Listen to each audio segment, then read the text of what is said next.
جھوٹا بہتان باندھے۔ اب جنہوں نے اللہ کی آیات کی تکذیب کی اور تکبر کیا، یہاں پہ ان کی سزا کا ذکر کیا جا رہا ہے۔ کذبوا بآیاتنا، اب کئی دفعہ معنی سمجھ کے آئے ہو۔ کذبوا کا معنی ہوتا ہے جھٹلا دینا، کذب کا معنی ہوتا ہے جھوٹ بولنا، کذب کا معنی ہوتا ہے کسی چیز کو جھوٹا کر دینا۔ تو کذبوا بآیاتنا، یہ لوگ ہیں جنہوں نے ہماری آیات کی تکذیب کی۔ اب تکذیب دو طریقے سے ہوتی ہے، قولاً اور عملاً۔ قولاً کیا ہے کہ اللہ کی کتاب کا انکار کر دینا کہ بھئی میں قرآن مقدس کے قبول نہیں کرتا، جیسے لوگ کہتے ہیں کہ بھئی قرآن کے قانون تو بڑے سخت ہیں، اگر سخت تھے تو اللہ تعالیٰ نے نازل کیوں کیے ہیں بھئی؟ یعنی جو بھی حدود ہیں، جو شریعت ہے، جنایات کے مسائل ہیں، جتنے بھی اللہ تعالیٰ نے احکامات ذکر کیے، اللہ کریم نے فرمایا تمہارے لیے بہتر لگی نہ گزارنا یا اس کے مطابق۔ قرآن پاک نے دوسرے مقام پہ فرمایا وَمَن لَّمْ يَحْكُم بِمَا أَنزَلَ اللَّهُ، دوسرا درجہ ذکر کیا، کو ظالم بھی کہا، کافر بھی کہا اور فاسق بھی کہا، اور تکبر کیا۔ اس سے کیا معنی ہے کہ قرآن کی کوئی پرواہ نہیں سمجھی، اللہ کی کتاب کا کوئی خیال ہی نہیں کیا۔ جیسے مکے والے کیا کرتے تھے، کہتے چھوڑو ایت بقرآن غیر ھذا، محمد کے پاس اور تو کوئی بات ہی کوئی نہیں ہے، صرف قرآن سے یہی مسئلہ بیان کرتا کہ بھئی ایک اللہ کی عبادت کرو۔ وَإِذَا ذُكِرَ اللَّهُ وَحْدَهُ اشْمَأَزَّتْ قُلُوبُ الَّذِينَ، اور اللہ تعالیٰ نے بھی فرمایا کہ میرے نبی قد نعلم انه ليحزنك الذي يقولون فانهم لا يكذبونك، میرے نبی یہ آپ کو طرح طرح کے فتوے لگا رہے ہیں، کبھی کہتے ہیں ساحر، کبھی کہتے ہیں کاہن، کبھی کہتے ہیں شاعر، کبھی کہتے ہیں مسحور، کبھی کہتے ہیں کذاب، کبھی کہتے ہیں اشر، کوئی ایسے فتوے لگا رہے ہیں۔ میرے نبی ان ظالموں کو آپ سے دشمنی نہیں ہے، کس وجہ سے آ کے یہ آپ کو گالیاں دیتے ہیں، آپ کے اوپر فتوے لگاتے ہیں، برے بھلے الفاظ کہتے ہیں۔ وَلَٰكِن كَذَّبُوا بِآيَاتِ اللَّهِ، فرمایا ان ظالموں کو عداوت جو ہے میرے قرآن سے عداوت ہے۔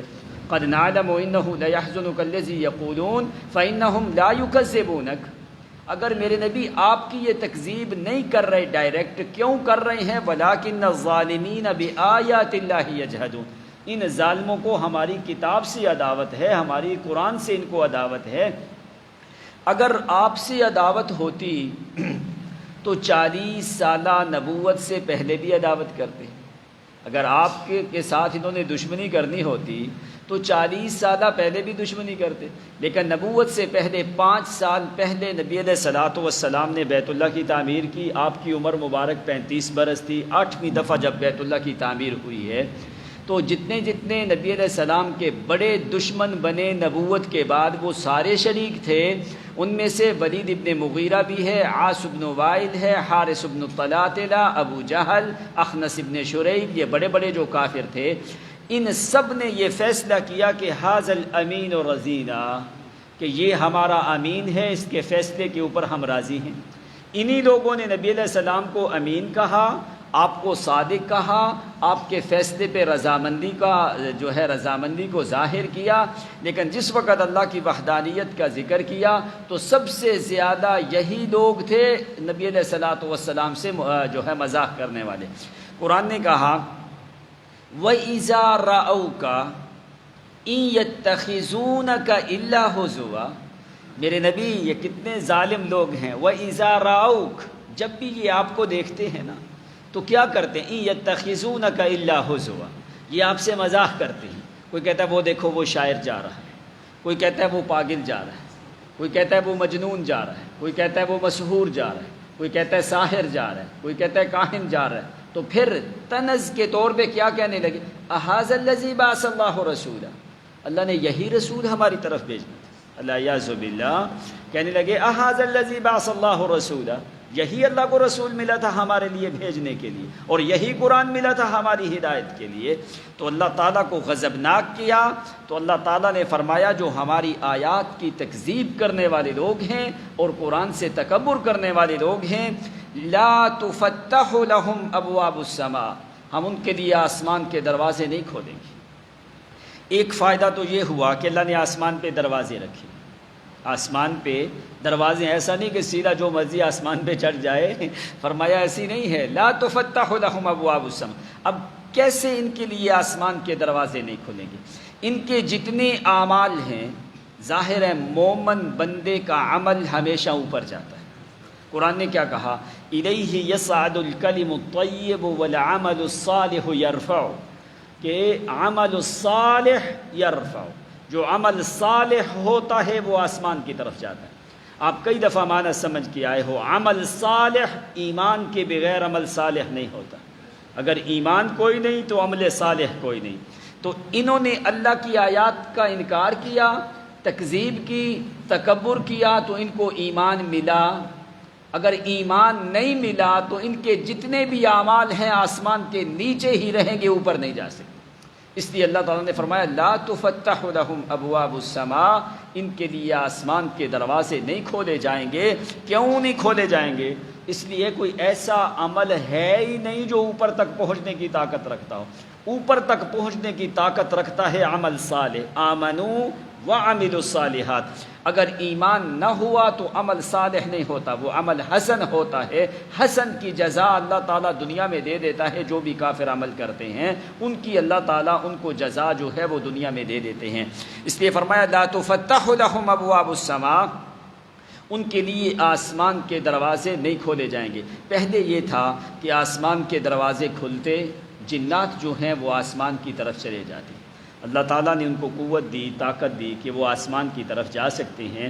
دروازے کھلے ہوتے، یہ اوپر چلے جاتے، جا کے کونے کنارے آسمان کے کناروں پہ بیٹھ کے ملائکہ کی باتیں سنتے رہتے نا.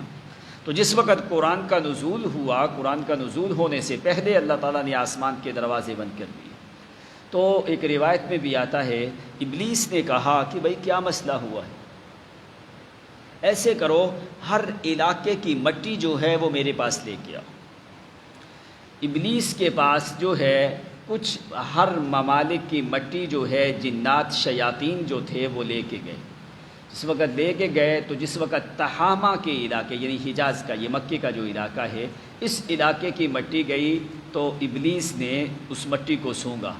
اسی نے کہا وہ آخری نبی ابھی اسی مٹی سے پیدا ہونے والا ہے.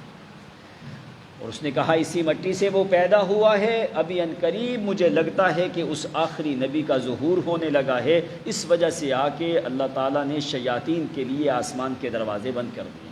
تو سیرت جن میں خود بھی کہا انا کنا نقعد منها مقاعد للسمع. جنات کہنے لگے کہ ہم آسمان پہ بیٹھ جاتے تھے مقاعد للسمع، سننے کے لیے، کو ملائکہ کی باتیں سننے کے لیے. فمن یستمع الآن یجد له شہابا رصدا.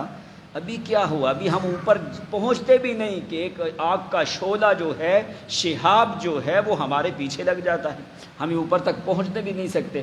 تو اس لیے جس وقت قرآن کا نزول ہوا تو اللہ تعالیٰ نے ملائکہ کو حکم دیا کہ تمام آسمان کے دروازے بند کر دیے جائیں تاکہ جنات شیاطین قرآن کے کوئی کلمے چرا نہ سکیں.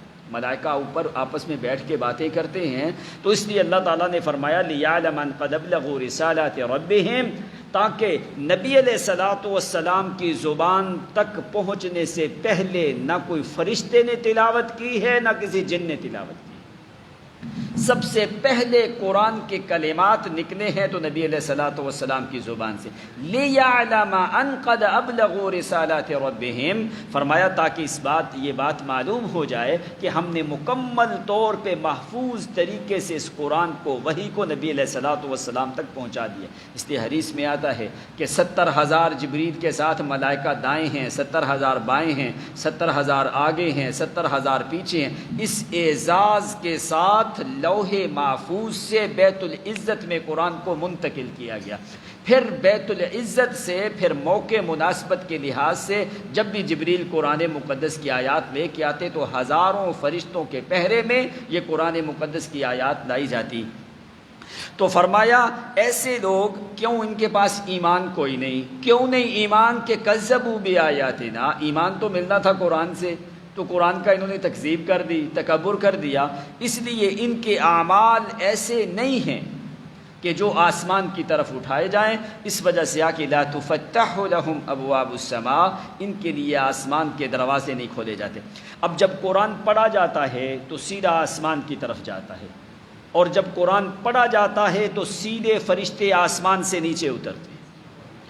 اسید ابن حضیر رضی اللہ عنہ، ان کا گھوڑا جو تھا جہاد کے لیے انہوں نے رکھا، اسی استبل میں گھوڑا بھی باندھا ہوا ہے، ساتھ ادھر جو ہے ہٹ کے حضرت اسید ابن حضیر رضی اللہ عنہ وہ قرآن کی تلاوت کر رہے تھے رات کے ٹائم پہ، اور ساتھ ان کا چھوٹا بچہ جس کا نام یحییٰ تھا وہ بھی لیٹا ہوا تھا۔ تو یہ تلاوت کرتے کرتے جو ہے گھوڑے نے بدکنا شروع کر دیا، تو حضرت اسید ابن حضیر نے تلاوت نہیں چھوڑی، تو پھر کچھ دیر گزری، انہوں نے پھر تلاوت اپنی جاری رکھی، کچھ دیر گزری پھر گھوڑا جو ہے وہ بدکنا شروع ہو گیا، انہوں نے پھر تلاوت جاری رکھی، تیسری دفعہ شیطان نے جو ہے اس کو چبکیں لگائیں اور وہ زیادہ بدکنے لگا، تو حضرت اسید ابن حضیر رضی اللہ عنہ جلدی سے اٹھ کے اپنے بچے کو سائیڈ پہ کر دیا، تلاوت بند ہو گئی۔ تو جس وقت بچے کو سائیڈ پہ کیا نا، تو سامنے دیکھا باہر کے ایسے ایک بادل نما چیز جو ہے وہ آسمان کی طرف جا رہی ہے۔ تو حضرت اسید ابن حضیر رضی اللہ عنہ نے یہ بات آ کے نبی علیہ الصلاۃ والسلام کو فجر کے ٹائم پہ بتائی کہ اللہ کے نبی یہ معاملہ ہوا ہے، اس طریقے کے ساتھ جو ہے میرا گھوڑا بدکا، پھر میں نے اپنے بیٹے یحییٰ کو سائیڈ پہ کیا، اور جو ہے ایسے تورانیت والا ایک نور جو ہے وہ آسمان کی طرف اٹھ رہا ہے۔ تو نبی علیہ الصلاۃ والسلام نے فرمایا یہ اللہ کریم کے فرشتے تھے جو تمہاری تلاوت سننے کے لیے آئے تھے، اگر آپ تلاوت جاری رکھتے نا فجر تک تو یہ جتنے بھی مدینے کے لوگ ہیں یہ سارے ان ملائکہ کو ڈائریکٹ دیکھ لیتے، یعنی کہ جس وقت قرآن مقدس اللہ کی ایک عظیم کتاب ہے، جب قرآن پڑھا جائے تو ڈائریکٹ ملائکہ آسمان سے اترتے ہیں، تو جہاں پہ قرآن پڑھا جائے سیدھے قرآن کے کلمات آسمان کی طرف اٹھائے جاتے ہیں۔ اس لیے فرمایا ان لوگوں کے لیے آسمان کے دروازے بند کر دیے جائیں گے۔ وجہ کیا ہے؟ ایمان نہیں۔ ایمان کیوں نہیں؟ کہ اللہ کی کتاب کو انہوں نے پڑھا نہیں، سنا نہیں، سمجھا نہیں، تکذیب کر دی، تکبر کیا۔ اور وَلَا يَدْخُلُونَ الْجَنَّةَ، اور کبھی بھی یہ جنت میں داخل نہیں ہو سکتے۔ کب؟ حَتَّى يَلِجَ الْجَمَلُ فِي سَمِّ الْخِيَاطِ، یہاں تک کہ سوئی کے سوراخ سے اونٹ گزر جائے۔ اس کو کہا جاتا ہے تطبیق الحال، کہ ایک ایسے کام کر دینا کہ جو محال ہو۔ کبھی اونٹ جو ہے وہ سوئی کے سوراخ سے گزر سکتا؟ جیسے اونٹ سوئی کے سوراخ سے گزرنا محال ہے، اسی طرح اللہ کی آیات کی تکذیب کرنے والے کافروں مشرکوں کا جنت میں جانا محال ہے، ایک معنی۔ دوسرا، جمل ایک تو اونٹ کو بھی کہا جاتا ہے، لیکن قرآن مقدس میں لفظ ابل کا بولا گیا ہے، وَمِنَ الْإِبِلِ اثْنَيْنِ وَمِنَ الْبَقَرِ اثْنَيْنِ۔